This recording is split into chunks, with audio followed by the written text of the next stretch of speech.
రక్త కన్నీరు పెట్టుకుంటావు. దరిద్రపు నా కొడక, నువ్వు పొల్లకి చీర కట్టిన చీర చూస్తావు అమ్మాయి ఎవరని. నువ్వు చూడ పవన్ కళ్యాణ్ లాంటి దొంగ లజ్జ కొడుకులు అసలే ఈ లోకంలో క్షేమానికి పవన్ కళ్యాణ్ సిగ్గులేని నా కొడక. ఆ పార్టీ నాదనే లాగేసుకోవడానికి అమ్మాయిని పంపించాడు, పార్టీ లాగేసుకున్నారు, రామారావు చంపేశారు. ఇది నీకు తెలీదా? నువ్వు రాజకీయకుడువా? బోకర్ కాడి నువ్వు, లోపర్ కాడి నువ్వు. మీ కొడుకు లోకేష్ లాగా తాగుమూతలు కాదు, నీ కొడుకు లోకేష్ లాగా తిరుగుమూతు కాదు, నీ కొడుకు లోకేష్ ఆంబోతు కాదు, బేవర్స్ కాదు, లోఫర్ కాదు. ఒకడు ఒక పార్టీని కబ్జా చేసి అది తీర్పులు అటు ఇటు మార్పించి ఆ పార్టీ నాదనే లాగేసుకోవడానికి అమ్మాయిని పంపించారు. కుక్క, టీవీ5 కుక్క.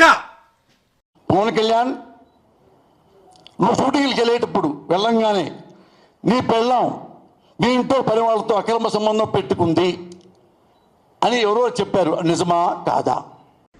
పోసాని కృష్ణమురళి గారు ఎప్పుడూ కూడా ఒక పద్ధతిగా మాట్లాడేవాడు, ఏ రోజు కూడా పద్ధతి దాటి మాట్లాడింది లేదు. మీ కొడుకు లోకేష్ లాగా తాగుమూతలు కాదు, నీ కొడుకు లోకేష్ లాగా తిరుగుమూతు కాదు, నీ కొడుకు లోకేష్ ఆంబోతు కాదు, బేవర్స్ కాదు, లోఫర్ కాదు.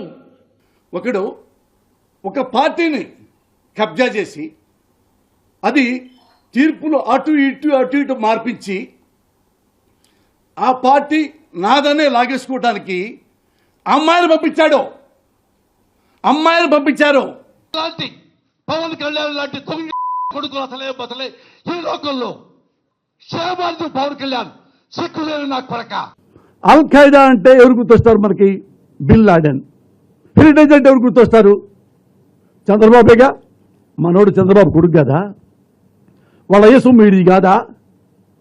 వాళ్ళ అమ్మ సొమ్మిడిది కాదా? వాళ్ళ భార్య సొమ్మిడిది కాదా? లోకేష్ బాబు తిని ఎంత తింటావయ్యా లోకేష్? పైన మీ తాత ఏడుస్తుంటాడు నీ తిండి తిని చూడలేక. నువ్వు రాజకీయకుడువా? బోకర్ కాడి నువ్వు, లోపర్ కాడి నువ్వు. పవన్ కళ్యాణ్, నువ్వు షూటింగ్కి వెళ్ళేటప్పుడు వెళ్ళంగానే నీ పెళ్ళాం మీ ఇంట్లో పని వాళ్ళతో అక్రమ సంబంధం పెట్టుకుంది అని ఎవరో చెప్పారు, నిజమా కాదా? ఆ బిడ్డలు నీకు పుట్టలేదంట, పని వాళ్ళకే పుట్టారంట, నిజమా కాదా? తల పట్టుకోకలేదు. కుక్క, టీవీ5 కుక్క. కన్నీరు పెట్టుకుంటావు. దరిద్రపు నా కొడక,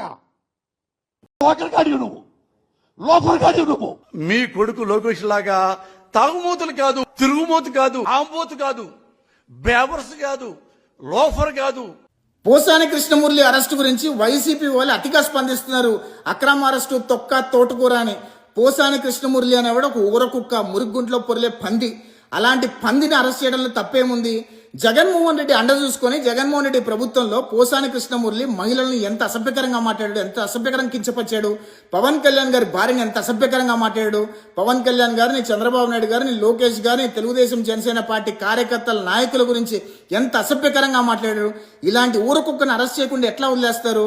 ఖచ్చితంగా జగన్మోహన్ రెడ్డి అండ చూసుకొని ఎవడెవడైతే రెచ్చిపోయాడో, ఎవడెవడైతే మహిళల పట్ల అసభ్యకరంగా ప్రవర్తించారు, మహిళల పట్ల అసభ్యకరంగా మాట్లాడారు, వాళ్ళ ఫోటోలు మార్ఫింగ్లు చేశారు, వాళ్ళ గురించి అసభ్యకరమైన కామెంట్లు పెట్టారో వాళ్ళందరినీ కూడా ఖచ్చితంగా కూటమి ప్రభుత్వం అరెస్ట్ చేసి జైలులో పెట్టబోతుంది. సిద్ధపడండి. ఎందుకంటే ఆనాడు మీరు పెట్టిన పోస్టులు కానీ, ఆనాడు మీరు చేసిన మార్ఫింగ్లు కానీ అన్ని స్క్రీన్ షాట్లతో సహా తీసుకొని ఫేస్బుక్కి, ట్విట్టర్కి పంపించడం జరిగింది. వాళ్ళు ఎప్పుడైతే డేటా ఇస్తారో అప్పుడు మరొక్షణమే ఖచ్చితంగా మీ అందరినీ కూడా లీగల్ ఫ్రేమ్వర్క్లో తీసుకొచ్చి మిమ్మల్ని అరెస్ట్ చేసి ఖచ్చితంగా జైలులో పెట్టే ప్రయత్నం జరుగుతుంది. జగన్మోహన్ రెడ్డి అండ చూసుకుని ఎంత రిచ్చిపోయారా మీరు అసలుకి. ఆ రోజు కూడా చెప్తున్నాం మేము, ఇంట్లో మహిళల జోలికి వెళ్ళకండి, లేడీస్ జోలికి వెళ్ళకండి, లేడీస్ని బూతులు తిట్టకండి, లేడీస్ ఫోటోలు మార్ఫింగులు చేయకండి అని చెప్తే చిలక చెప్పినట్టు చెప్తే జగన్మోహన్ రెడ్డి అండ చూసుకొని రెచ్చిపోయారు మీరు. ఉగ్రవాది జగన్మోహన్ రెడ్డి పరిపాలనలో ఎంత అరాచకాలు సృష్టించారో అందరికీ తెలుసు. ప్రజలు ఏం మర్చిపోలా. ఎంతమంది ఆడవాళ్ళని జైలులో పెట్టే ప్రయత్నం చేశారు, అక్రమంగా అరెస్ట్ చేసే ప్రయత్నం చేశారు, ఎంతమందిని క్యారెక్టర్ అసాసినేట్ చేశారు, ఎవ్వరూ మర్చిపోలా. వాళ్ళందరినీ వదిలే ప్రసక్తే లేదు. కర్మ ఎంత భయంకరంగా బూమరాంగ్ అవుద్దనేది జగన్మోహన్ రెడ్డికి 11 సీట్లు వచ్చినప్పుడు అర్థం చేసుకోవాల్సిన అవసరం ఉంది మీ అందరూ కూడా. జగన్మోహన్ రెడ్డి అండ చూసుకుని ఎంత రెచ్చిపోయారా మీరు. ఎవడి కర్మకి వాడే బాధ్యుడు. ఒక 5 నెలలు 6 నెలలు సంవత్సరం పాటు లేట్ అవ్వచ్చేమో, కానీ తప్పకుండా ప్రతి ఒక్కడు ఎవడెవడైతే బూతులు మాట్లాడాడు, పిచ్చి పోస్టులు పెట్టాడు, మార్ఫింగ్లు చేశాడు, బూతులు కామెంట్లు పెట్టారో వాళ్ళందరికీ కూడా జైలు శిక్షలు తప్పవు. ఇలాంటి పోసాన్ లాంటి ఊర కుక్కల్ని తప్పకుండా అరెస్ట్ చేస్తాము.